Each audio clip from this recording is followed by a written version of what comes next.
So, 2005 is kind of where this story begins. Um, I was in college at Florida State University, and I was just coming back to Florida State actually from a break that I took after my freshman year because I was in a place where you know I knew what kind of, at that point I knew what kind of life I wanted to have. I wanted to be a filmmaker, and I wanted a successful filmmaking career as a writer, director, producer, editor, and cinematographer, and a bunch of other stuff that I do. Um, but the person that I was at that point, which was I was age 23 at that point, well, 21 really, and uh,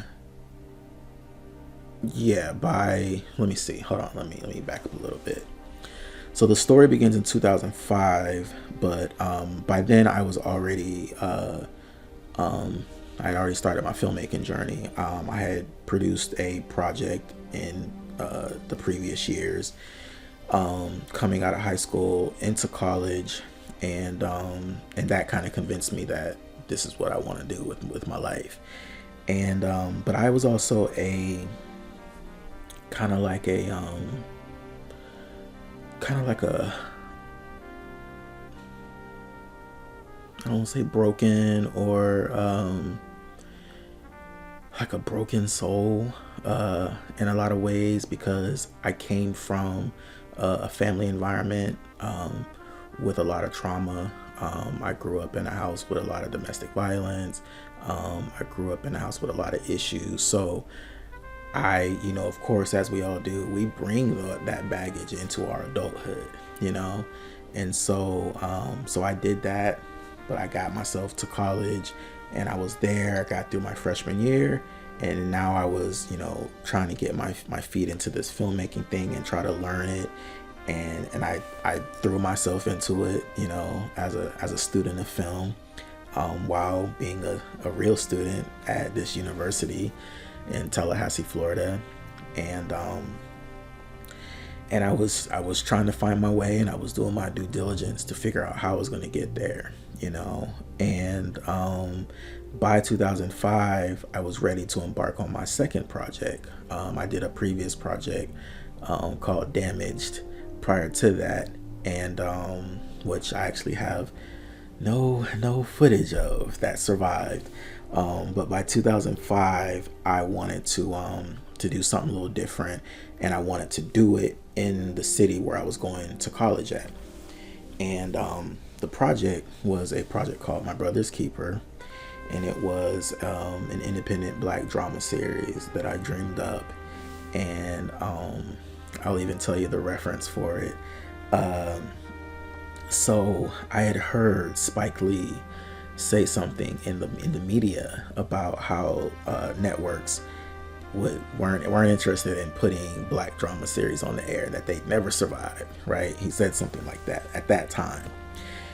And I was like, well, I'm gonna be the exception. That's what I told myself. And so I embarked, I put together this concept that I had, and I wrote it, myself. And it was my first time writing a drama series, which was a lane that I came to get really good at. I've produced many dozens since then.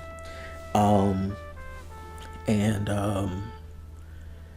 I decided that I was gonna utilize actors from in the Tallahassee area, across my campus at Florida State, and also across at FAMU. And there was a lot of talent to pull from, actually. And so I started, once I had my scripts ready, I started kind of myself putting out the word that I was looking for actors. And at the time I was doing a work study at the film school, because I kept trying to get into the film school at Florida State, but they would never let me in. They always only took 15 kids a year, and I was never one of them. So I felt like, well, damn, if I can't get into the film program, I've tried twice.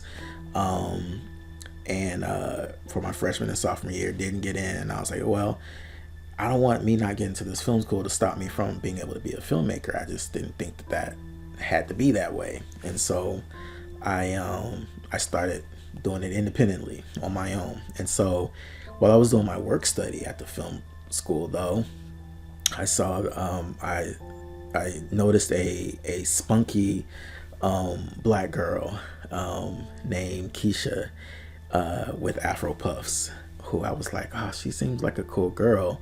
And so when I was ready to do my project, My Brother's Keeper, I reached out to her to see if she would produce it with me. And luckily she said yes.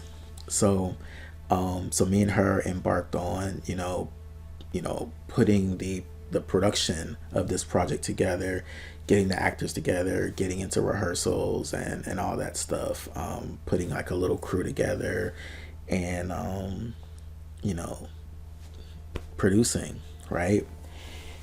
And so and she's actually at the end of her senior year at this point. So even though she's a little bit younger than me, she was about to graduate, and me, I was on that track too, but I was taking so many classes and I wasn't even focused on graduation. I just wanted to take as many classes as I could. So anyway, we start My Brother's Keeper, which was a very special experience because it went on for years. And one of the first actors that me and Keisha cast was an actor she had worked with previously on one of her films for her film school program. And she had worked with an actor named Wofford, and she recommended him for our project. And so we auditioned him and cast him as one of the lead brothers in the series. So that is how I met him. So what do you want to do today? I know every year we go out to the lake before dinner, but there's this band playing tonight, and I thought that we could go dancing. What do you think? I can't. I gotta go down to the lawyer's office. Well, what about after that? Then I gotta check on the shop. You're opening the shop back already? Why not? What? Nothing.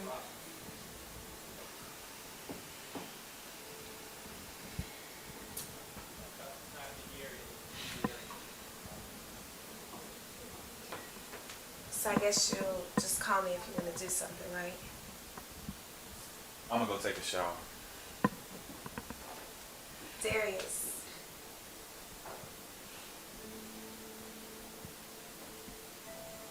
You know I love you, right?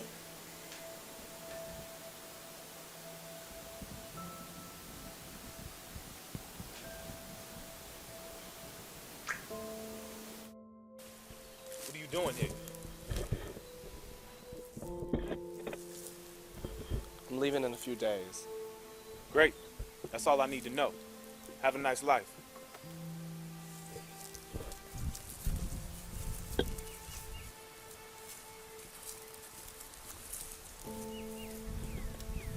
One more thing. What? I'm not leaving until I have a look at the will. I need to see a DNA test. I can't do that. Then you shit out of luck, partner. Look, whatever it is you think I'm trying to take from you, trust me, I don't want it. If you just let me inside the house so I can get what's mine, I'll be on my way. Ain't shit for you in that house. And you know this how. Cause it's my house, motherfucker. And you ain't getting in. And from that point on, we just started as a crew. Me and, at the time, my this young lady Keisha, who we kind of became fast friends and fast best friends actually. And we were producing and directing, co-directing, co-producing this drama series project, which was kind of a groundbreaking idea at the time, right? Still not knowing enough about the business and not knowing how we were going to make this thing into a success. Again, the year is 2005. So this is before the new media revolution. This is at the very early stage of social media. I think at the time Facebook was still limited to just college students. So yeah, off we went, and I still remember those early days of filming. We would film in Tallahassee, and we also would film in Quincy, Florida, which was the next town over from Tallahassee, Florida. And man, I just I have a lot of nostalgia for the early days of filming and what it was like to we had a large cast, and it was full of like vibrant personalities. And what was interesting about working with our peers is that this was all happening at a period of time where everybody's trying to find themselves. Everybody's trying to find and define themselves, including myself. And as I said before, I came from certain trauma, and I had certain things that were just going on just under my surface that I wasn't even aware of.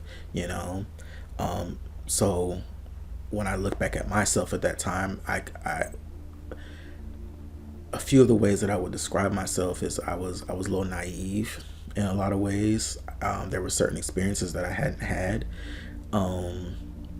like life experiences, and then I also was vulnerable in the way of I didn't grow up with in a family that was close. I have siblings. I wasn't close to them. I had parents. I wasn't close to them. I wasn't a child that got like affection. I wasn't a child that got affirmed, like none of that stuff. And then I had my own like issues going on in relations to like sexuality, confidence, kind of like self image, and so those were my set of issues. But everybody is battling with theirs, whether they're doing it consciously or unconsciously at that time in a college environment, or again everybody's trying to find themselves. So just imagine managing a group like that, but then you're also managing the fictional characters that all these people are playing, both on screen and off screen. And eventually I realized very quickly how overwhelming that was, like what I was embarking on.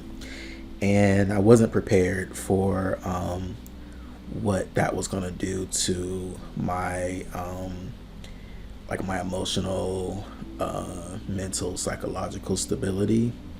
But I wasn't thinking about any of that either. I was just thinking about, I have this goal, and it seems like I've built like a little community to try to like achieve that and get this project somewhere.